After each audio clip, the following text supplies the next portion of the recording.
চট্টগ্রামে ১১৭তম বলি খেলায় চ্যাম্পিয়ন হয়েছেন কুমিল্লার বাঘা শরীফ। এবার ২ রাউন্ডে অংশ নেন শতাধিক বলি, যাদের মধ্যে ছিলেন তরুণ ও বৃদ্ধরাও। বৈশাখের খরতাপ তা উপেক্ষা করেই চট্টগ্রামের লালদিঘিতে হয়ে গেল ঐতিহাসিক জব্বারের বলি খেলা। এবার প্রতিযোগিতা করেন শতাধিক বলি। শক্তি সামর্থ্যের এই খেলায় বয়সের কোনো বাধা নেই, তাই ঐতিহ্যের এই খেলায় অংশ নিতে ছুটে এসেছেন প্রবীণ বলিরাও। 200-র বেশি সার্ভিস ও ফিচারে লেনদেনের সব বিকাশ অ্যাপে সম্ভব। আমি পাকিস্তানে আমার 60 বছর হতে খেলতে আছি, এই পর্যন্ত খেলতে আছি। এটা খুব আনন্দ লাগে, খুব খুশি লাগে। আমার বন্ধু আমি দুজন আছি। আমার বয়স 75 বছর, আমার থেকে ভালো লাগে, এই জন্য আসি।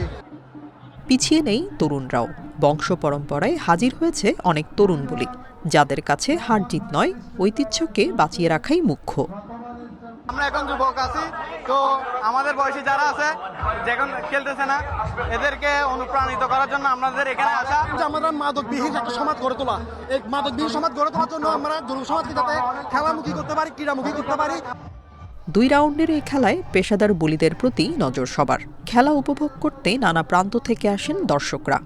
এটা আমাদের চট্টগ্রামের ঐতিহ্য একটা বলি খেলা, সে বিখ্যাত পুরানো, সবাই দেখতে আসে, একটা আলাদা আনন্দ উপভোগ করা যায়, সবাই আসে। আয়োজকরা বলছেন ঐতিহ্যের এই খেলার প্রাণ দর্শক আর বলিরা। জাতীয় আয়োজনে পরিণত হয়েছে এ খেলা। ব্রিটিশ বিরোধী আন্দোলনে চট্টগ্রামের তরুণদের উৎসাহিত করতে 1909 সালে এই বলি খেলার আয়োজন করেন জব্বার আলী সওদাগর। Independent news.